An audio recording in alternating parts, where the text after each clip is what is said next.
In the tunnel. In the tunnel. In the tunnel. You're listening to In the Tunnel.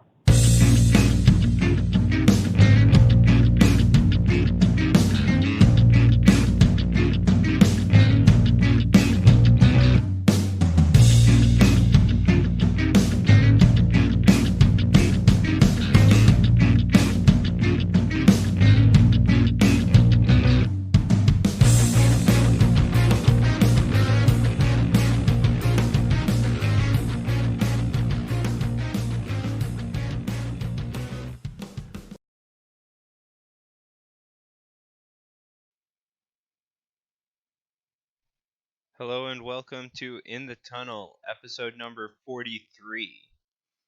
Yep. Yeah, 43. notable things that happened this week are 2 sports finished. 2 sports finished and LeBron started making deals. Basically, that sums it up pretty well. Yep. All right, we'll catch you next week. Yeah, let's just jump into it though. So, first off, we have the NHL playoffs finished. As you can see, the Blues are the champions. Did the wheel predict that a few No. episodes back? Because I know that didn't the wheel predict Raptors in 6? Yeah. So the wheel Actually no, this went 7, but I still think Boston won for some reason. Maybe Okay. St. Louis did. I totally forget. We can totally go back and look. We'll have to go back and look, but I think we've got a decent percentage of accuracy, as you'll find out at a later point in time. If something weird happened with the screen and just tells us we're completely wrong, then you know what happened. For watching this at a later date. Well, considering, this is our first one. We didn't go live on Twitch in a while, so everybody's watching at a later date. Yeah, but hey, watching or listening at a later date. The editor, in my case, me, could probably tell YouTube viewers at least what's going on. Yeah, pat on the back to you for adding another title to your resume, by the way. Yeah, so what did you think of the series? Well, I'm not saying that I would have wanted St. Louis to win in 6. Obviously, I would have. But I was just hoping that we wouldn't have gotten that big blowout game that we got in Game 6. That one, kind of messed up the flow in an otherwise tight series. Game 7 was 4-1. I will all acknowledge that, but Game 7 never feels like it's 4-1. That game was so close, though, like with right. how Binnington was standing on his head. Boston should have had 3 goals in the first period, and Binnington saved, did some amazing stuff to save the day for St. Louis and keep them in it long enough for them to score on their opportunities, which they did not have a lot of because they didn't have a lot of offensive momentum in the first 2 periods. They just kind of were lucky enough to take advantage of what they got. Yep. They had like 2 goals on their first 4 shots on goal. Yeah, and whereas Boston was peppering Binnington and did not have the same luck. Yeah, and I mean, seriously, Binnington won them that game. Yes. And he's a rookie. He had the energy to do it. Yeah. Hopefully he gets his big pay raise like the GM or owner said he would. I'll say if Luongo, I'm just trying to give an older goaltender, that's not happening. The young reflexes absolutely help in a Game 7 like that if you're a goaltender. But the older you get, the less likely you are to be able to make those big saves to spring your legs, left to right, stuff like that. Yeah, but I mean, the younger you are, the higher chance you have of mental boom. Yes, but I mean, he didn't, which is all power to him. Yes, I was about to say, not the norm when it comes to young goaltenders. Yeah. But I don't know. I like it. I like the outcome. God forbid, this means that Boston goes from, instead of having only a 3-month championship drought, to at least a year because of the absence of the Celtics championship. Or no, not a year because of the Red Sox. It'll go to maybe like 9-10 months. Yeah, hopefully. Oh, the horror. Hopefully we can get to a year, right? Yeah. But I do think like it's my New Year's resolution of June is the Boston teams go a year without winning a championship. what I would say is like 99% of North America is happy with the combined result of these playoffs. Yeah, I'm not opposed to that thinking. I'd like to think that that's the one statistic that makes me think that I could go get a beer with 99% of the people in this country, and then I walk outside and I realize I can't, and then 99 turns into like 3%. Yep. Beggars can't be choosers, but if I'm making good enough observations, yeah, I can eliminate a lot of people in that pool. Right. All right, moving on. We We just became a lifestyle brand. I'm not sure if you caught up with that. maybe. Anyway, we have the NBA playoffs, which, as we mentioned earlier, was a 6-game Toronto win. Oh, wait, what happened there? I'm sorry. That center logo between the Warriors and Raptors logo is not supposed to be there.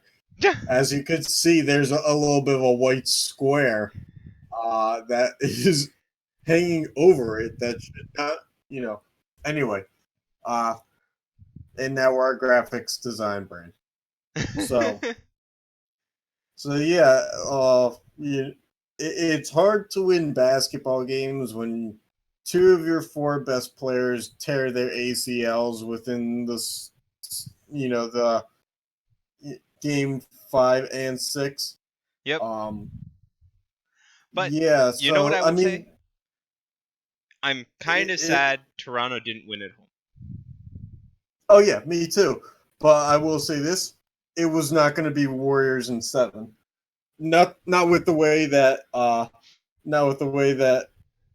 Yeah. Clay and Durant were out. Yeah, I agree.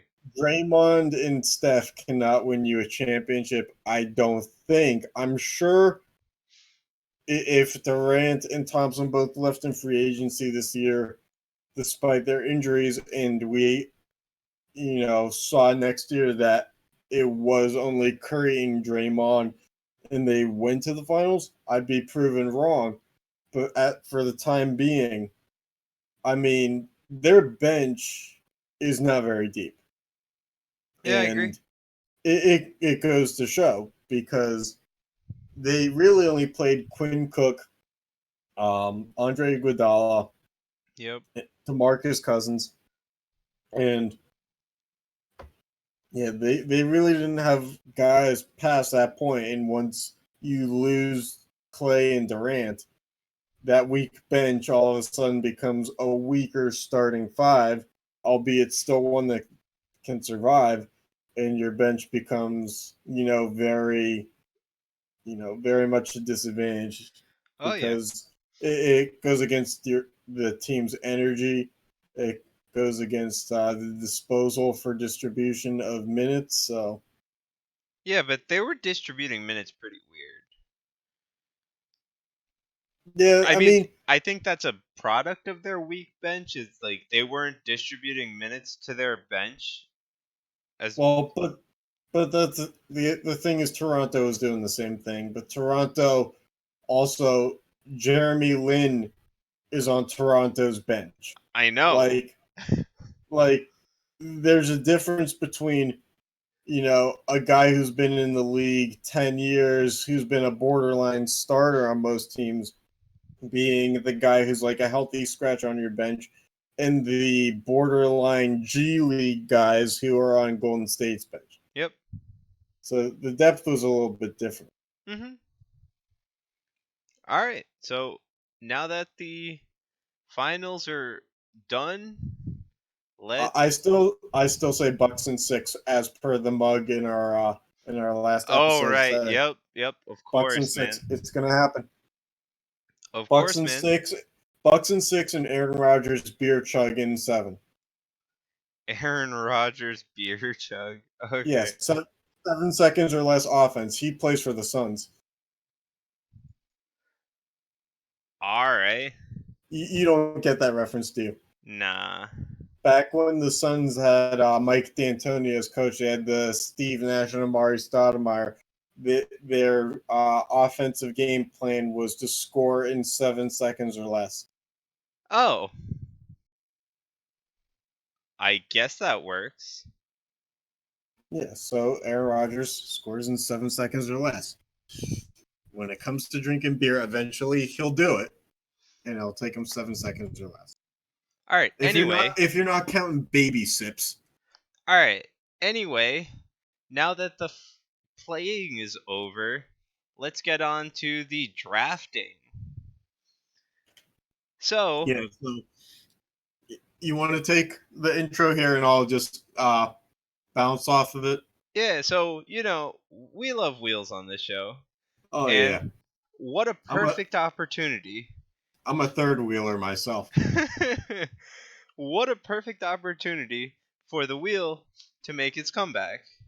Yes, absolutely. I think we had so much fun doing the March Madness one that we over time said we need more ways to bring a lighter tone to the show, that goofiness of sorts where anything can happen, because there's just not a brand out there outside of our small name that is doing such stupid stuff.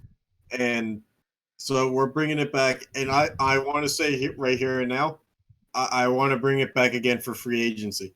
Oh yeah, I'm down. I want a 2-wheel system with contract ranges, say like between 5 and 10 million, or 3 wheels, contract number of years, length, and AAV, yeah, length, AAV, and or player. basketball. We can just go overall contract, and then we go team, and then we just go down the list. I'm down. Let's do it. Yeah, we're gonna have to create a new overlay for that one, but Yeah, that's not that bad. All right. Anyway, no. so we're starting with the NBA draft. So we have our power rank, the player rankings from all the experts, right? Yeah, But so we took the top 30 ranked draft prospects, and we're going to fill out the top 15. So we're not going to go too crazy on you. We wouldn't want some Serbian dude who's 5'6" going number 1 overall. So we're going to give you semi-accurate, but the wheels are in motion now. Yep. Anyway, so number 1 overall pick by the New Orleans Pelicans. The former Pelicans, now LeVar Balls. And the wheel is going.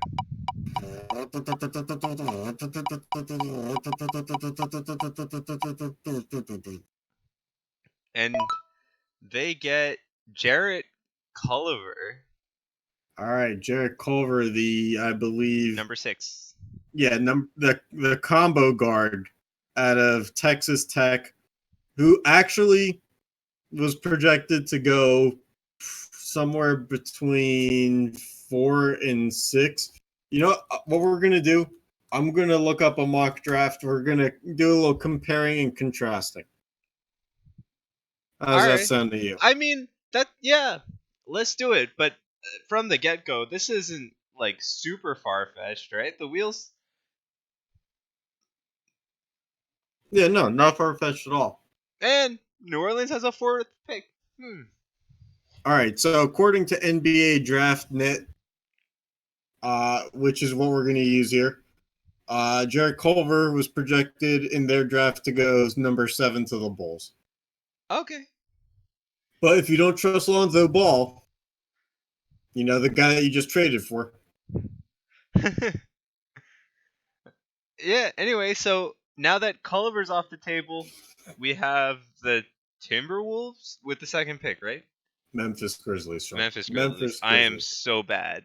Oh, I see the Timberwolves at 11. I saw the Timberwolves logo and the darker blue. I'm sorry. It's all good. No, it's okay. It's okay. Who would have known that Bears were not Wolves? Anyway, what do they pick? Oh boy. Yeah. Will they go with Ja Morant, perhaps Zion, maybe RJ Barrett? The wheel shall be the judge. They don't. Oh, They they don't go with pick Grant Williams. Grant Williams. I'm pretty sure he's ranked 30. Yeah, if not lower. So according to NBA Draft.net, Grant Williams is projected to go number 36 to the Charlotte Hornets. Well, Williams, Sean, Williams. oh, nice catch. Thank you, sir. I'm here all night. Yep. Yeah, so must have had a really impressive combine, assuming he was invited. He could have been. It's not like the NFL. They don't invite a lot. They Oh. invite like 30 or 40 people. If they invite 40, he's projected 36. It's not unheard of. Exactly. All right. Zion is still on the board for the Knicks. Will So is it happen? Morant and Barrett. Yes, absolutely. The top three projected still on the board. All right. Anyway, the Knicks get the pick. Do you think they will take a? I say they don't get Zion just because it's still the Knicks. They get Cameron Johnson. Okay, so I know a little bit about this guy because he went to Pitt and then transferred to UNC. He's a 6'8" forward. He's a senior, so normally they don't really go in the lottery. Younger projects normally go earlier, but Cameron Johnson, dead-eye three-point shooter. He probably would be good for the Knicks, but in Knicks-like fashion, they picked a guy who would have been available in the second round. Yeah, I mean he's probably like a late first, early second kind of guy. NBA Draft.net had him going to the Suns at 32. Okay, Which so yeah, I would mind as a casual Suns fan / Brooklyn Nets fan.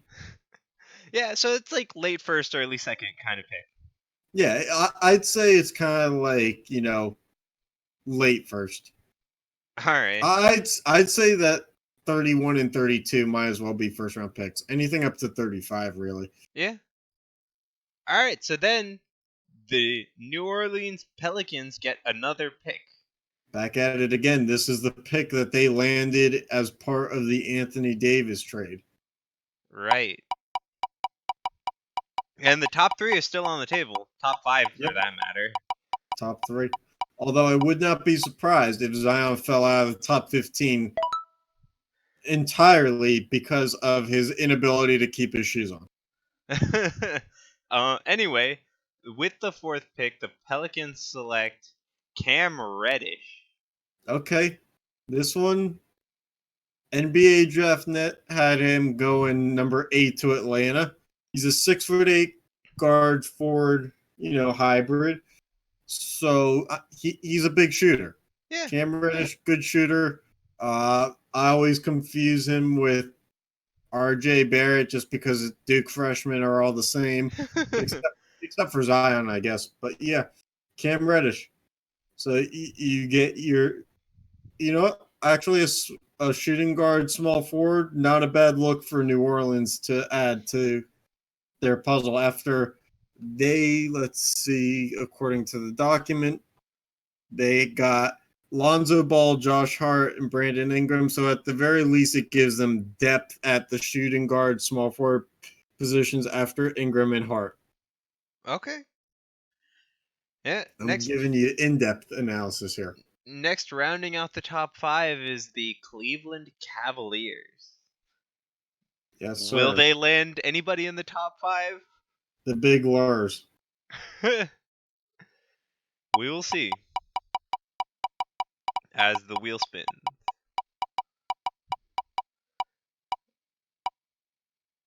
They get Darius Basley.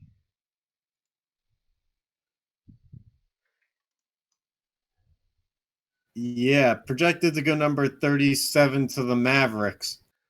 He is a small forward, power forward hybrid who, instead of going to college, has, I believe, played in the G League for a year.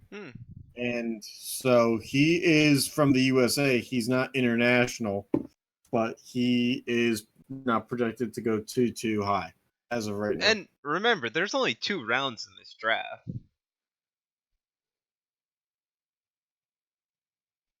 Right? Yeah. So, like, early 40s starts to be like you might not actually even get picked depending. Right? Mm-hmm. So anyway, now that we got to the Suns pick, you, Mr. Suns fan, who are you hoping for aside from Zion? I'm not hoping for Zion. Zion's is too. He's. I don't know what his speed is like. I know he can get up, but I don't know how fast he can get down the floor. Kind of doesn't really mesh with the Suns' game. All right, so I'm thinking the Purdue fan in me wants Carson Edwards out of Purdue, but the thing is, they could get him like in the second round. Yeah. So I'm gonna go with. We need a point guard for sure. John Morant. Give me Okay. John Morant. Okay, let's see. Don't rig this either. I can take the heat. You don't get what you want. No, that's not surprising You anymore. get PJ Washington. You know, it's weird. I was thinking PJ Washington would be a nice, like running gun, small forward, power forward combo. He played power forward at Kentucky, but at 6'8", there's no way that he's going to stay a power forward. Yeah, I agree. All right, you happy with your pick? I've never been happy in my life. Anyway, moving on to the Bulls. Do they have anything they want? Offense, defense, anybody really, because they're thinking of even shopping at Zach LaVine. I almost said Adam Levine. So yeah, the Bulls need everything, especially a new GM. So they use their pick to pick Luka Samanic. All right, let's see. Luka Semenic, projected to go number 35 out of Croatia, a 6'11" power forward. Luka Semenic, projected to go number 35 to the Hawks. Instead, goes number 8 to the Hawks. No, they go 7. Oh, my apologies. Whoops. My apologies. According to NBA Draft Net, his NBA comparison was Donatas Montjunas, who's already out of the league, and Nikola Mirotic. So he's a shooter. Okay. A regular Mirza Teletovic. All right. Anyway, so the Hawks are actually now. So let's just jump into them as you thought they got Samanic. And the top 5 are still on the table. So Top 5. they pick Brandon Clark from your favorite school. Well, it is my favorite school. Gonzaga. Oh, no fucking Zaga. It was like Why just would like I say it? it was like 2 days ago. I was finally able to put it out of my mind, and now it's back in. But why would I say it, Alright. man? Just to piss me off. Let's Exactly. see. Brandon Clark. Where are you, Mr. Clarky? Ooh, projected to go number 26 to Cleveland. Brandon Clark is a 6'8" power forward center hybrid who will definitely not be playing the center position at the NBA level. He was a junior, and he, according to NBA Draft.net, his NBA comparison is Jordan Bell, who is a borderline starter / bench player for the Golden State Warriors. So, yeah, when your upside is that. Hey, borderline starter works. Means you made it to the league. True. Doesn't mean that you're going to survive in the league, though. Yeah, but how many players survive? I think more than. Actually, not more than you think, less than you think, I'd say. Yeah, exactly. So, anyway, moving on to the Wizards, if I'm not mistaken. Am I? Yeah, Wizards. All right. Nailed it, Sean. With the 9th pick, let's see who they pick. They pick Nasir Little. All right, Nasir Little. He was, yeah. This one may be the most accurate one yet. I know. He was projected, according to NBA Draft.net, to go number 11 to the Timberwolves. They must have found something good in him that they just wanted to take him a little early. He's a 6'6" power forward, which is a little small for, or not power forward, small forward. Still a little small for that position. Who was compared to Jared Wallace. Okay. Or not Jared, Gerald Wallace. Gerald Wallace. Okay. You remember the former Nets bust. Yep. Or not Nets, Blazers turned Bobcats turned Nets bust. Yep, that one. That Anyway, same so one. the Hawks have another pick, only 2 after their last one, 1 after their last one, right? Yes. So, you think they can make up their Brandon Clark pick with something better?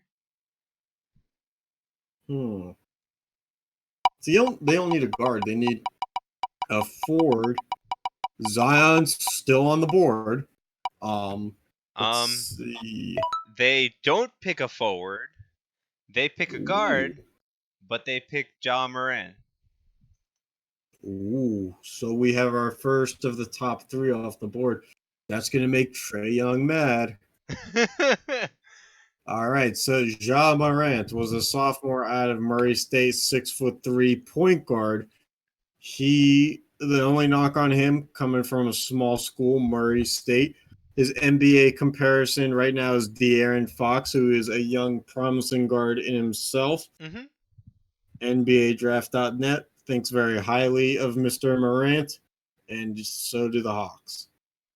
Well, I mean, they did pick somebody before him, so how Well, highly? They knew that they didn't have to wait long. Oh, okay. Okay. Yeah, anyway, so now the Timberwolves get a pick. Do you think they can take somebody else out of the top 5? I think that Zion goes to the Timberwolves. We'll see. Who do they get?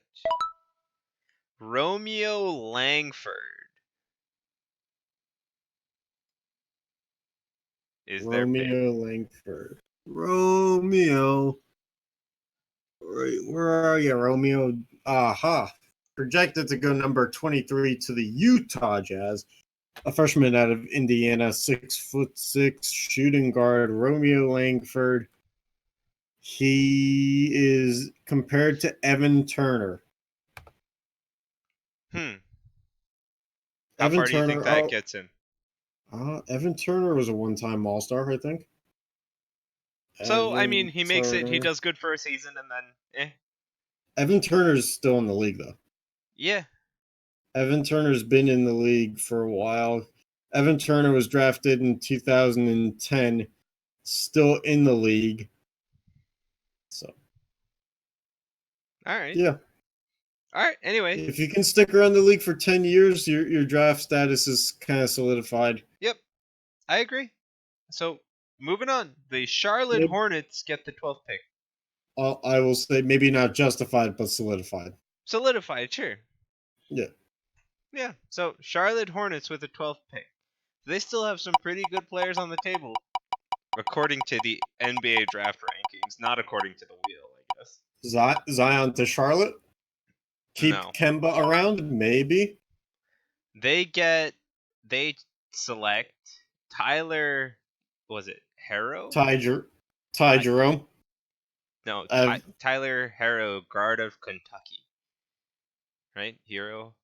Hero, yeah. Hero? Tyler Hero. Yeah, I can't pronounce Yeah. things. What's He's new? he's a 6'6" guard out of Kentucky. Originally projected to go to Boston at 14, or I'm sorry, yes, at 14. And he instead goes at 13 to At 12. Sean at 12 to Charlotte. His NBA comparison is Nick Stauskas and or Joe Harris. Okay. Anyway, so now with the 13th pick, it's the Miami Heat. Let's see Yes, the Heat. whom they draft from the wheel. The Heat normally not the best drafters of talent. They select Kevin Porter. That's a name I can pronounce. Oh, Kevin Porter. All right, Kevin Porter. He's a 6'5" combo guard slash in college forward out of USC. He is most compared to Deshaun Stevenson. Okay. Now, so we're rounding out the last two picks. We still got half our board left, so let's see. Does Zion fall out of the top 15? I'm telling you, if he can fall out of shoes, he can fall out of the top 15. I don't doubt you. But let's see. Thank you. Two more picks. Someone finally believes in me.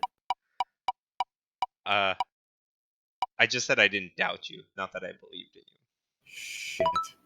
you. The Celtics select Nikhil and Alexander Walker. Is that it? Yeah, Nikhil Alexander Walker. I'm proud of you, Sean. All right, so Nikhil Alexander Walker was a sophomore out of Virginia Tech. He is of Canadian descent. He is shooting guard, 6'5", and his NBA comparison: Spencer Dinwiddie or Jordan Clarkson. Okay, not bad. All right, so one more pick for Zion, RJ, literally everybody. Who Yes. gets it? This is normally where I play the God card, but I'm not going to do that. I think. Let's see. I'm just gonna say KZ gets it, just cause. I'm gonna go with. Actually, KZ was looking pretty good there. I'm gonna go with. Let's see. I'm gonna go with Rui Hachimura out of Gonzaga. Okay. Just because someone's gonna take that another Gonzaga guy just way too high.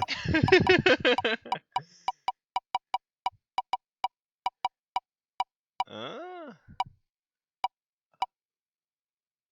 Oh. Oh no. The final pick belongs to the Detroit Pistons with the final pick of our mock draft is RJ Barrett. Okay, RJ Barrett. And two of the top three end up leaving the board as RJ Barrett, who was originally supposed to go to the Knicks at 3, falls to number 15. Duke, just not bringing the talent that they normally bring, I guess. So RJ Barrett is a 6'7" shooting guard from Duke. He was a freshman, as all Duke guys are, and his NBA comparison was Danny Granger. Hmm. Eh. All right. Well, I mean, Zion falls out. Who else? A lot of fall out, right? Zion falls out. Garland falls out. Hunter falls out. Well, let's be real. Garland, who really needs an athlete out of Vanderbilt to play in the NBA? I mean, I'm pretty sure you'd pick somebody out of Vanderbilt before you pick somebody out of No. No. You'd pick Gonzaga first. Gonzaga. All right, I'll hold you to it. I mean, if you pulled up a picture of Vanderbilt's, like basketball arena, you'd say, like, you know what, this isn't right. Just on the side, like they put the basketball court in, like they overcompensated for how much space they needed for the floor, Hmm. and so both the benches are on the baseline. All right. They're not even sideline, Sean. Anyway, let's get on to our second draft of the day, the NHL draft. Second draft, were we writing a paper? Yeah, then we need like 4 other drafts No, you don't. You don't then. need that many drafts. Anyway, yeah, so Nobody have Sean write a paper. for the NHL draft, we have 31 prospects this time because of the 31 teams. Indeed, there are, sir. All right. Anyway, so let's just get started with the number 1 pick, which is owned by the Devils. Who do they pick from the wheel? Well, I'm over here launching a mock draft, so just for comparison. So, well, you just go ahead and tell us. They pick Jameson Reese, center out of the OHL in Canada. And Sean, as your therapist, let me ask you, how does that make you feel? They had one job and they didn't do it. Let's see.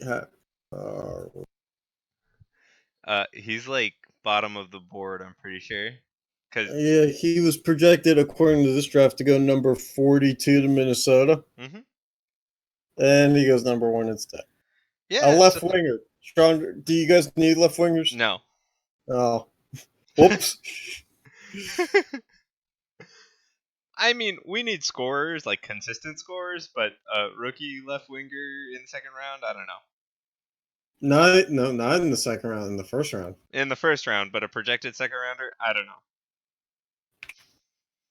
Oopsie doodlies. Anyway, so the Rangers get the second pick. Do you think they do any better? Just to make you feel better because you're a friend of mine, no. They pick Mortis Cedar, defenseman out of Germany.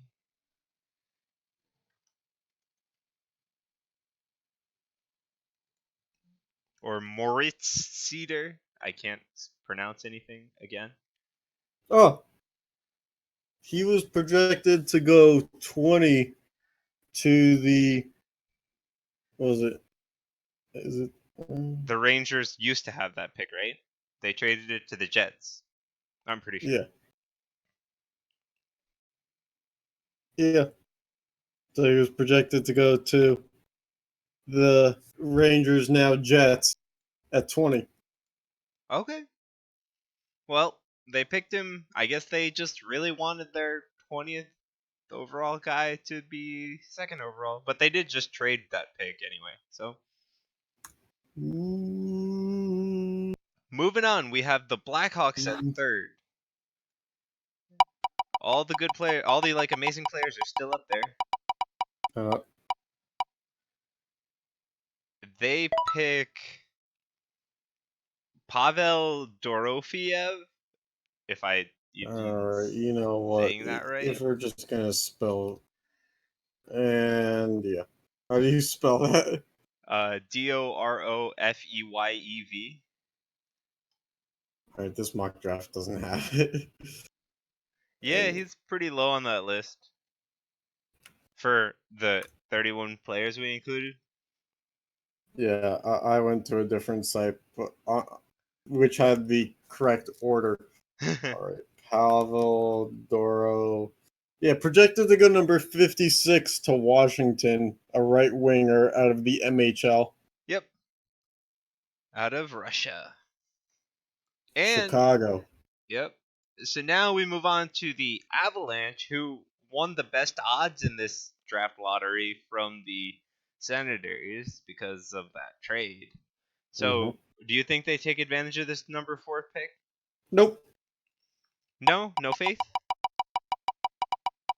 Let the wheel provide the all-telling knowledge that I somehow cannot. They select Samuel Poulin from Canada, a right winger. Projected to go number 24 to Nashville. Samuel Poulin is a right winger out of the QMJHL. Yep. 6'1", 212 pounds. All right. I mean, we've had some pretty power ranked by the Reach, yeah. experts have put these guys so low, but apparently our wheel is saying these guys are the future of the game. Our wheel is saying these experts aren't shit, and these guys are the shit, and that's why I'm picking them so high. And so let's see who is drafted at 5th overall.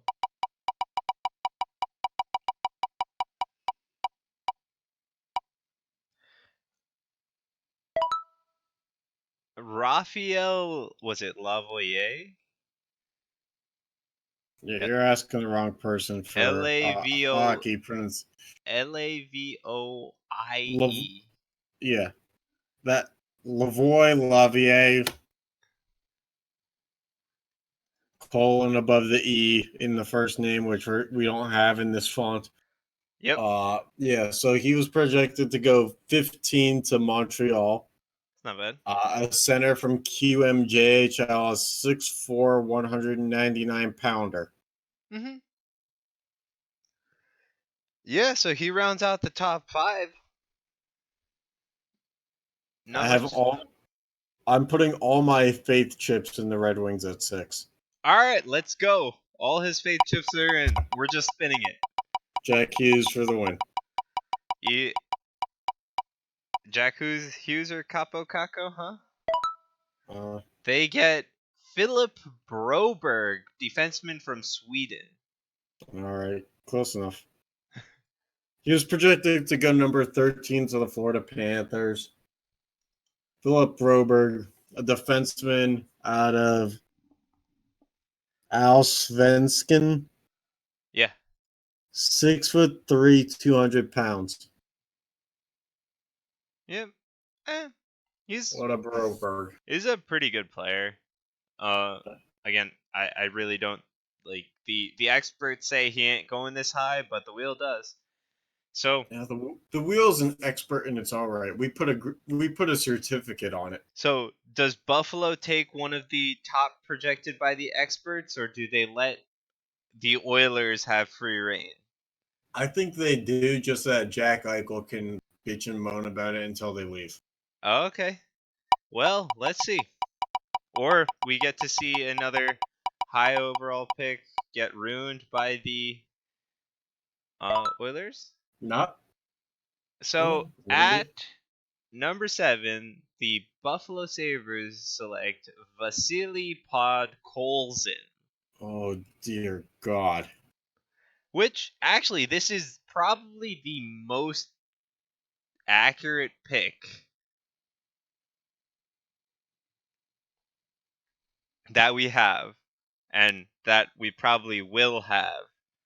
Yeah, because he was supposed to go number 6 to Detroit. Yeah, he's hovered around that 6 or 7. So a right winger who's 6 foot, 196 pounds. Yeah, he's if you guys see highlights and stuff, this guy is really good. Totally, I've got chipping. Yeah, I've got 2 mock drafts open. He was projected to go 6 to Detroit or 8 to Edmonton. So, middleman, Yeah. average it out. He was supposed to go to the Sabres the whole. Yep. Anyway, so now let's see what first round pick the Oilers just let wallow in despair because they can't win anything. What do you say about that? I think they're going to give him a bloated contract. Do they even have enough money to give a bloated contract at this point? Doesn't matter.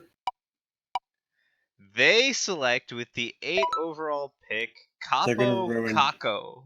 I was going to say they were going to ruin Jack Hughes. Pretty much the same thing. Yeah, this guy is just as good, man. Like, projected to go number 2 to the Rangers. He's a yep. right winger, 6'1", 187 pounds. Capo Caco. There is the one guy the Oilers are just gonna never let win a championship because they just can't seem to figure it out. Yeah. Although he could play on the McDavid line. But does that really help? They combined Draisaitl and McDavid already. Do you really think another person's gonna help get them to wins? Nope. Just brainstorming here, Sean.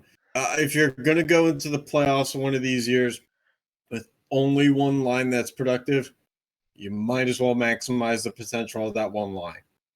All right. Anyway, moving on to number 9. The Ducks have the pick. With number 2 off the table, they still have a pretty good picking, though. They have a good duck. All right. Well, let's see what they get. And so with the 9th overall pick, they select Alex Newhook, center from Canada. All right, so I'm looking at 2 mock drafts here. Let's see where we're going here. All right, so one projected him 14 to the Coyotes, and the other one had him at number 12 to Minnesota. He is a center, 5'11" or 10.5 inch. It says 192 pounds out of the BCHL. That means that he was basically he was committed to Boston College. All right. We'll see about that. No, he plays for, he's playing for Boston College. Yeah. So anyway, rounding out the top 10, we have the Vancouver Canucks. They get Jack Hughes. Well, it would be nice for them to replace one of those almighty Sedin brothers one of these years. Yeah, I think they not sure that Jack Hughes is the guy who, position wise who would do it, but anyway, so with the 10th overall pick, they select Nils Hoglander, a left wing from Sweden.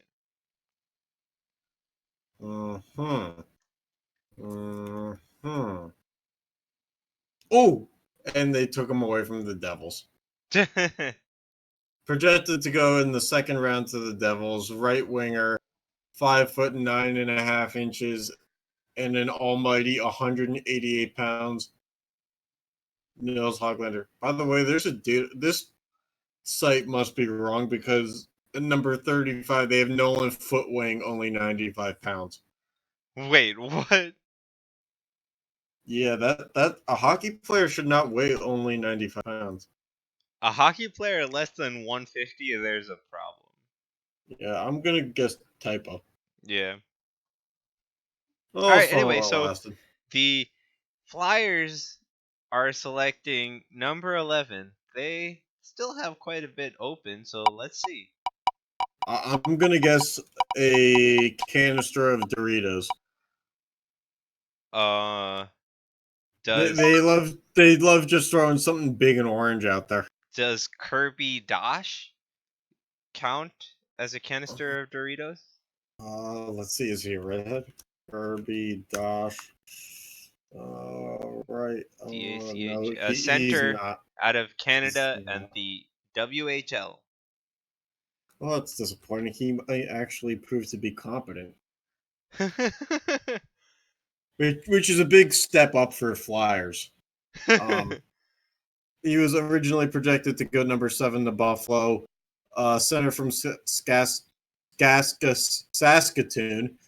6'4", 198 pounds. I also saw him going number 6 to Detroit. Okay. So they have him ranked up there. Anyway, the Wild have the next pick at number 12. They waste it or they do something I'm good with thinking, it. I'm thinking Zagrass here. Okay. And they select Alex Turcotte, center from the U Wisconsin.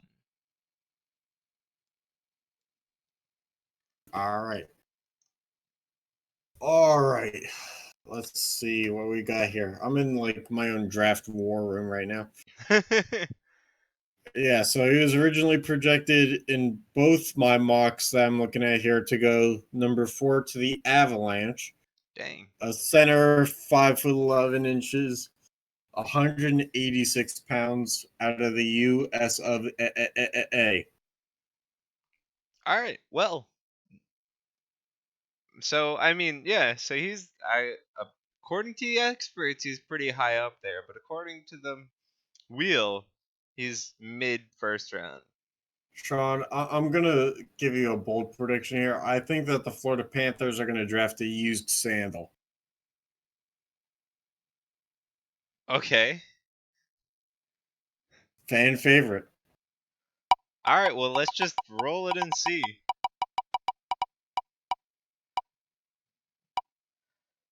They select Matthew Boldy I knew it.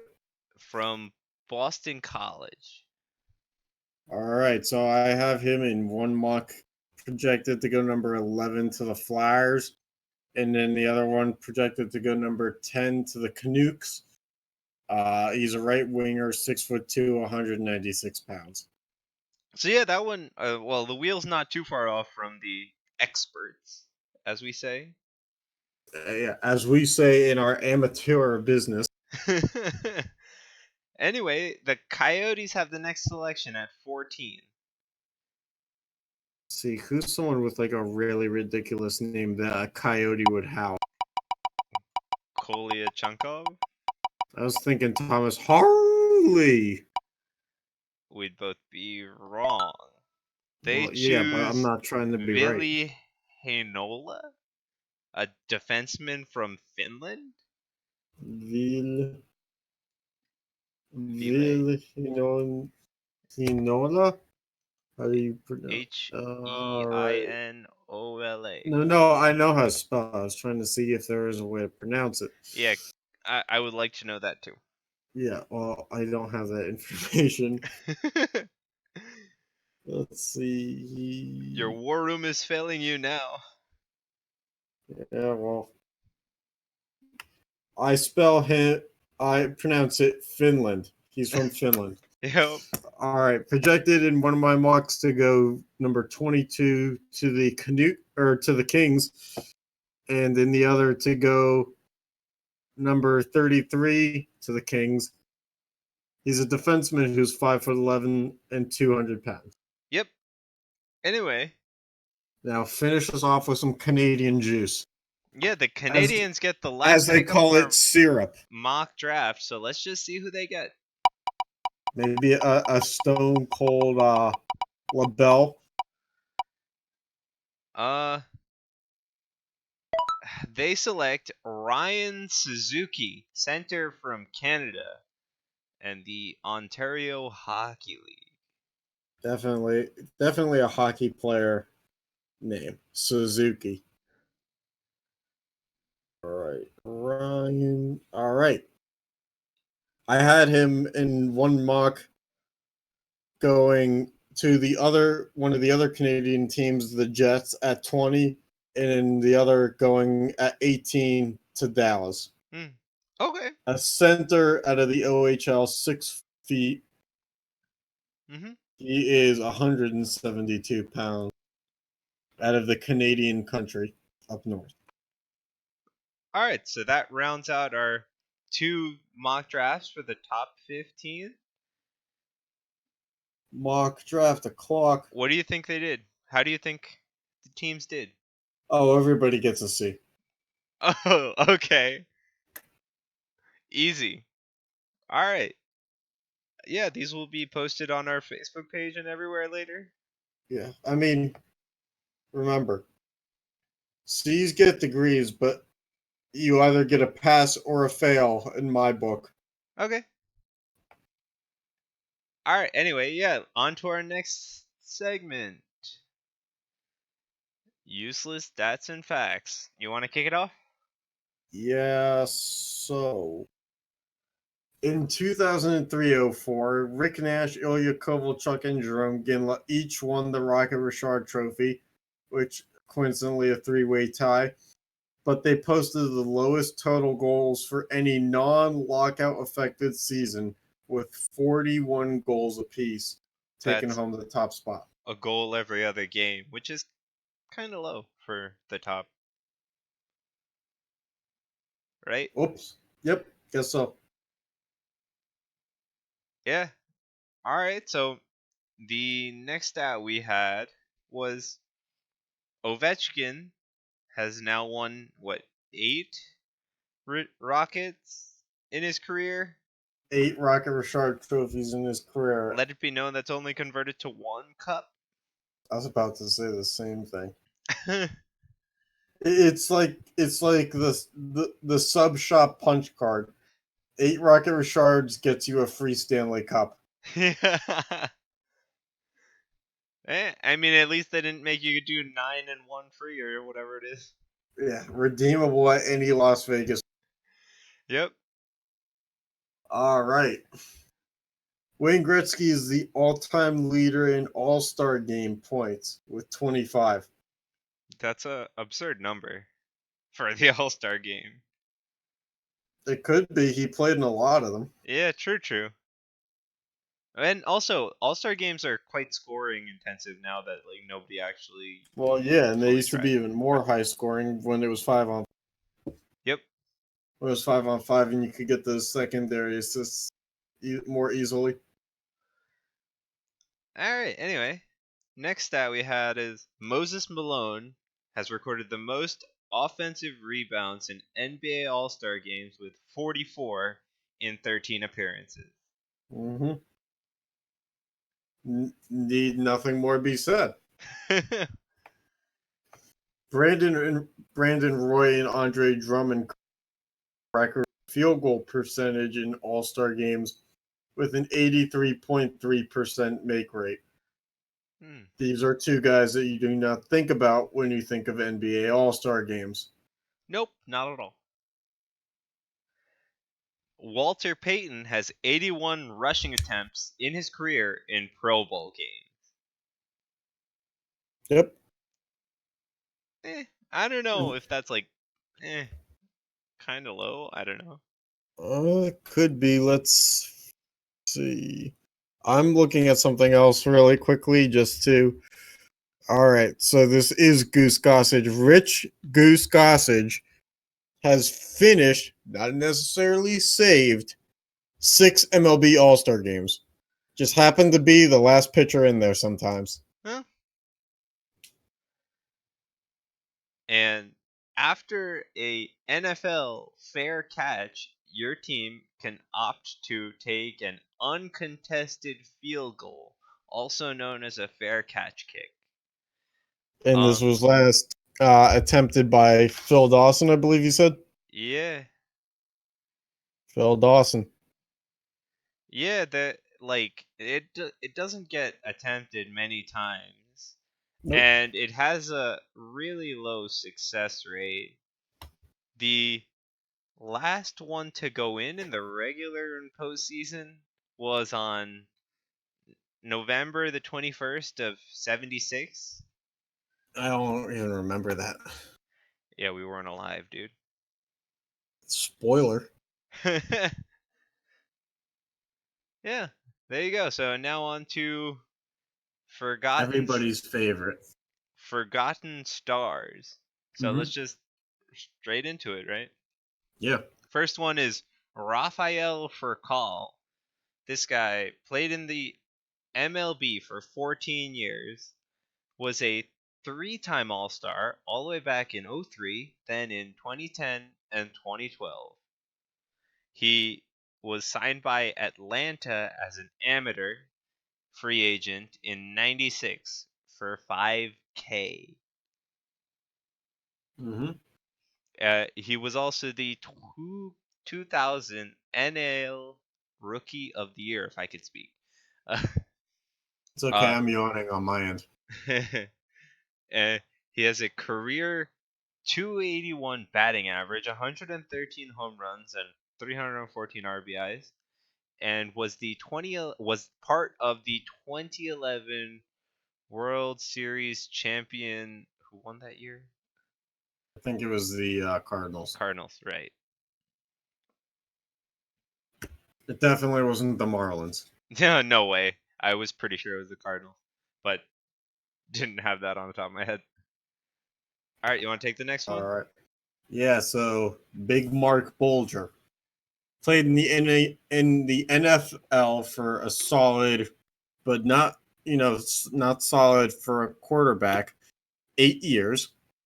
He was a 2-time Pro Bowler in 03 and 06. He was originally a 6th-round pick by New Orleans, who ended up on the Falcons before getting a true chance with the Rams.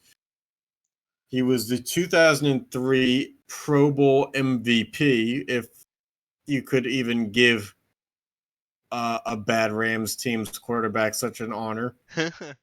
He has only 122 career touchdowns, 93 interceptions. He threw for 22,814 yards with an 84.4 passer rating, which is not bad. 22, almost 23K yards in 8 years is not bad. No, not bad at all. I mean, I also think but the team sucked around him. Yeah, like that's why he's a forgotten star. He didn't have receivers either. Yeah, he was pretty good. He just didn't have much of a team around him, which is unfortunate. You live and you learn. Yeah. All right. Next we have Ben Wallace. The biggest and baddest fro. He played in the NBA for 16 years, was a 4-time consecutive All-Star from 03 to 06. He went undrafted, which is pretty dang surprising to have that good of a career. The 4-time NBA Defensive Player of the Year for 02, 03, 05, and 06. And the 2-time NBA Rebound Leader, and he was the block leader once. Yep.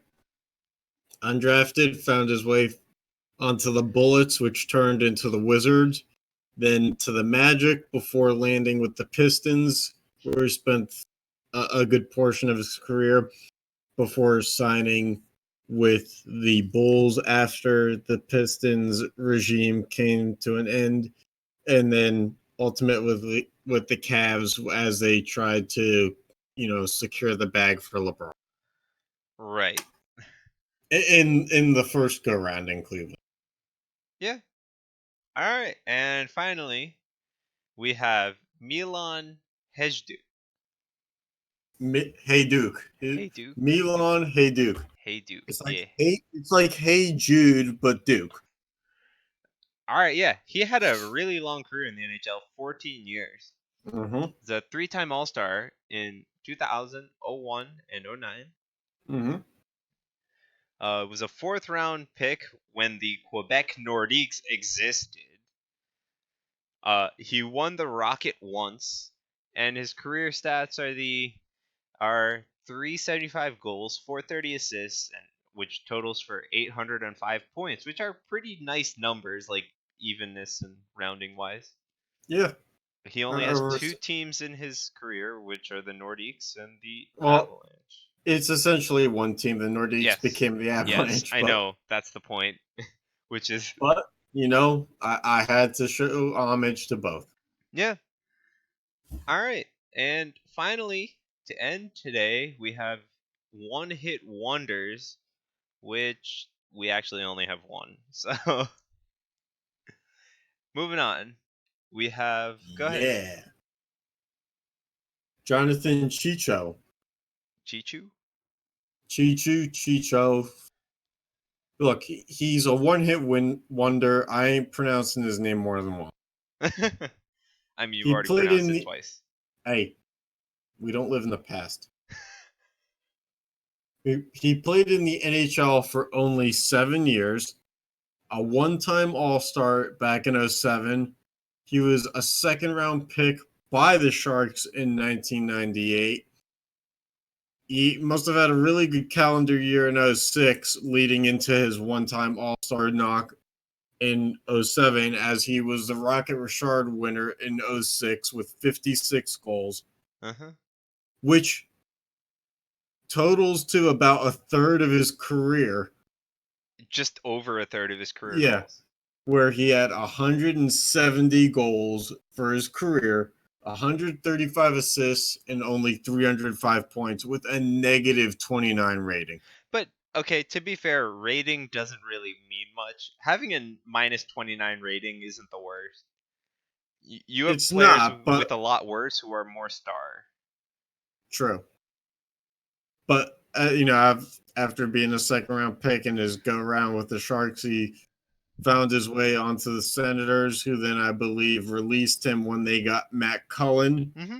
Yep. and then Dallas brought him in for a tryout or something, I believe, and then that didn't last long, and then the Blues, and There that he didn't went. last long either. Yep. But In I 7 find years, it 4 really teams, funny.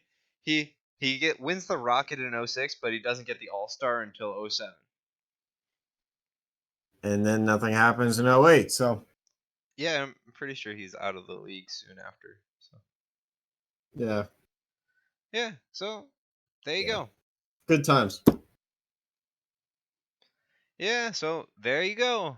Those were our fun things today. Any closing remarks? Fun for everyone. Oh yeah, we want to pose a question to the listeners. Would Reggie Bush be a one-hit wonder in your eyes? We go back and forth on this because I tend to think that he was already at superstar fame when he was playing in college at USC, and then he busted when he was in the NFL. But as an amateur, technically being in college, you can't bust until you're in the NFL. So is Reggie Bush a one-hit wonder or just a straight bust? That's the question. I personally go for bust. This is why we wanted to bring it up at the end. But Mm-hmm. It could be argued different ways for sure. oh yeah.